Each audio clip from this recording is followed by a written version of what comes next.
नमस्कार।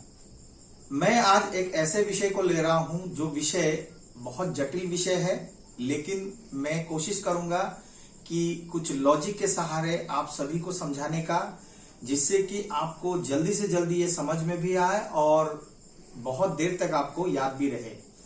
बच्चा चाहे क्लास 7 का हो या क्लास 8 का हो या ऊंचे क्लासेस का भी हो, देखा गया है कि समाज जो है ये एक इम्पोर्टेंट विषय है। तो मैं आज उदाहरण स्वरूप समास को लूंगा और समास को मैं सरल रूप से आपके सामने प्रस्तुत करने का प्रयास करूंगा।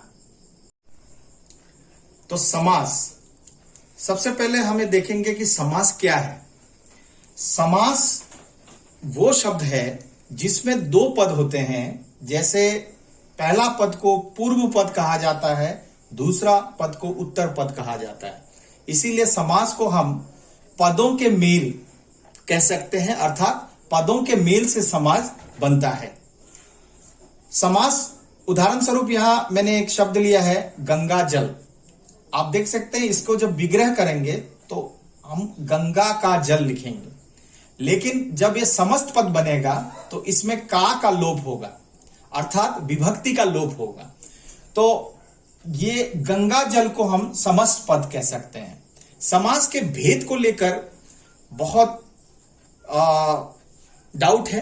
कुछ लोग कहते हैं कि समास का 4 भेद है, कुछ लोग कहते हैं कि समास का 6 भेद है। तो मैंने आज यहां समास के सभी भेदों को लिया है और मैं जिस लॉजिक के सहारे आपको यह समझाने का कोशिश करूंगा वो ये है कि समस्त पद जो है उसमें 2 पद होता है और देखा गया है कि किसी किसी शब्द में जो है पहला पद प्रधान होता है और किसी किसी शब्द में दूसरा पद प्रधान होता है। किसी किसी पद में जो है पहला दूसरा प्रधान नहीं होकर तीसरा पद प्रधान होता है। तो समास का जो अव्ययभाव समास है उसमें पहला पद प्रधान होता है, अर्थात पहला पद इंजन का काम करता है। आप समझ लीजिए कि ये इंजन मैंने इसलिए कहा, जिस तरह से इंजन जो है डब्बे को खींचता है, तो उसी तरह से आप देख सकते हैं कि उदाहरण स्वरूप मैंने एक आजन्म लिया। अब आजन्म में जो है आ और जन्म को जब हम अलग कर देंगे, जन्म का जो अर्थ है वो तभी डिस्क्राइब होता है जब हम आ को एक्सप्लेन करते हैं। अर्थात जब इसका विग्रह किया जाएगा तो विग्रह कुछ इस प्रकार से होगा, जन्म से लेकर। अर्थात ये आजन्म शब्द जो है इसका इंजन का काम जो है वो आ कर रहा है, यानी आ जो पद है वो आजन्म को खींचते हुए आगे ले जा रहा है। अब इस तरह से समझिए। दूसरा पद जिसको हम लोग तत्पुरुष समास कहते हैं, दूसरा भेद जो है इसका, ये उदाहरण स्वरूप मैंने यहां पे ग्राम गत को लिया है। अब ग्राम गत को जब हम विग्रह करेंगे तो ये हो जाएगा ग्राम को गत, यानी ग्राम को जाना। अभी इसमें को विभक्ति लगा हुआ है और यहां जो है दूसरा पद जो है वो इंजन का काम कर रहा है। ठीक इसी प्रकार जब हम तीसरे भेद में जाएंगे, तीसरा भेद जो है वो है बहुब्रीहि समास। अब बहुब्रीहि समास में जो है पहला पद दूसरा पद, ये दोनों ही पद जो है इंजन का काम नहीं करता है, अर्थात ये तीसरा पद जो है इसके अर्थ के अनुसार जो पद आता है वो प्रधान हो जाता है। उदाहरण स्वरूप जैसे मैंने यहां लिया कमल नयन। अब जब इसका विग्रह करेंगे, कमल जैसे नयन वाला, अर्थात कृष्ण, यानी तीसरा व्यक्ति। नयन कमल के तरह किसका है? कृष्ण का है। तो यहां तीसरा पद प्रधान हो गया। आपको इस तरह से याद रखना है, मैंने इसी अकॉर्डिंग रखा है यहां पे सीरियल, कि पहला पद प्रधान अव्ययभाव का है तो उसको नंबर 1 में रखा है। दूसरा पद प्रधान तत्पुरुष का है तो मैंने उसको 2 नंबर पर रखा है। तीसरा पद प्रधान बहुव्रीहि का है तो मैंने तीसरे नंबर पर रखा है इसको। और चौथे नंबर पर है द्वंद्व समास। द्वंद्व समाज में आपका दोनों ही पद जो है वो बराबर का होता है। फॉर एग्जाम्पल हम लेते हैं माता - पिता। इसको विग्रह करते समय हम विग्रह के लिए माता और पिता लिखेंगे। यहां देखा गया है माता और पिता दोनों ही पद जो है एकदम बराबर जो है प्रधान है, इसीलिए यहां कहा जाता है कि दोनों पद प्रधान, यानी आप समझ लीजिए कि दोनों ही इंजन का काम करते हैं। इसी तरह एक शब्द मैंने यहां और लिया है, रात दिन। अब रात दिन को विग्रह जब करेंगे उसमें रात और दिन, तो रात और दिन दोनों ही शब्द जो है प्रधान है, इसीलिए यहां कहा जाता है कि ये दोनों पद प्रधान।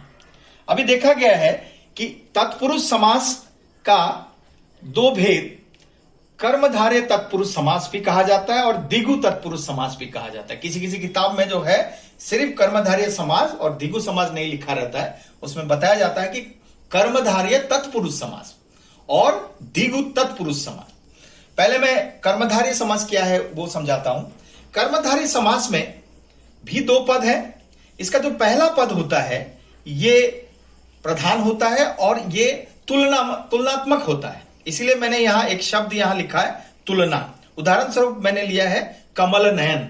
अब कमल नयन जो है वो बहुब्री में भी लिया गया था और अब मैंने फिर से कर्मधारय में लिया है, एक ही शब्द लिया है। जब इसको विग्रह हम करेंगे कमल जैसा नयन तब वो बहुब्री होगा, लेकिन जब इसको कमल जैसे नयन तब ये कर्मधारय होगा। जब किसी का नाम आएगा तो तीसरा पद प्रधान हो जाएगा, लेकिन यहां क्योंकि तुलना हो रहा है इसीलिए इसमें कमल नयन शब्द जो है वो कर्मधारय समास का उदाहरण है। अभी नेक्स्ट जो है वो द्विगु समास है। अब द्विगु समास में आपको ध्यान रखना है कि इसका जो पहला पद होगा वो संख्यावाची शब्द होगा। संख्या का मतलब है नंबर। जैसे यहां पे मैंने उदाहरण स्वरूप लिया है चौराहा। चौराहा विग्रह कीजिए, चार राहों का समाहार। ठीक इसी तरह नेक्स्ट एग्जाम्पल मैंने इसी का लिया है त्रिफला।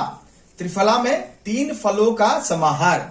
तो इससे आपको पता चला होगा कि पहला जो पद है ये संख्यावाची जैसे ही होगा उसको आप तुरंत द्विगु समास लिख दीजिए, वो गलत नहीं होगा। अब तत्पुरुष समास का और 6 भेद हैं। ये कारक के आधार पर है। अभी पहला जो है इसमें है कर्म तत्पुरुष। अब कर्म तत्पुरुष के लिए जो उदाहरण मैंने लिया है वो है परलोक गमन। अब इसको विग्रह करेंगे तो परलोक को गमन, यानी परलोक को जाना। दूसरा जो है कर्म तत्पुरुष। कर्म तत्पुरुष में यहां मैंने लिया अकाल पीड़ित। अब अकाल से पीड़ित, यहां विग्रह करते समय जो है से विभक्ति का प्रयोग हुआ है। नेक्स्ट जो है संप्रदान तत्पुरुष, यहां शब्द मैंने लिया गौशाला, गौ के लिए शाला। नेक्स्ट जो है अपादान तत्पुरुष, गुणहीन। गुणहीन को जब विग्रह किया जाए गुणों से हीन।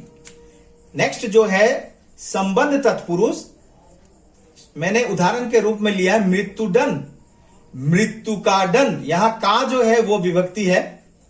नेक्स्ट जो है अधिकरण तत्पुरुष, उदाहरण स्वरूप कार्य कुशल, कार्य में कुशल।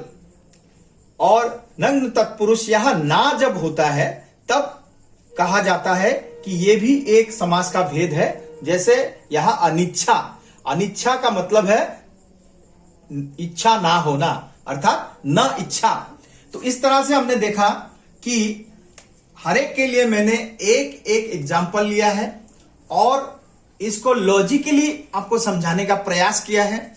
और लॉजिकली समझाने के लिए मैंने कुछ नंबर्स लगाए हैं यहां पे। पहला पद के लिए 1, सेकंड पद के लिए 2। इसको मैं दोबारा एक बार रिपीट कर देता हूं इस लॉजिक को, ताकि आप याद रख सकें। अव्यय भाव में क्योंकि हर एक में जो है 2 पद होगा, तो यहां पहला पद इंजन का काम करेगा और ये जो है प्रधान होगा। यहां दूसरा पद जो है इंजन का काम करेगा और प्रधान होगा। यहां पहला और दूसरा नहीं होकर तीसरा पद जो है इंजन का काम करेगा और प्रधान होगा।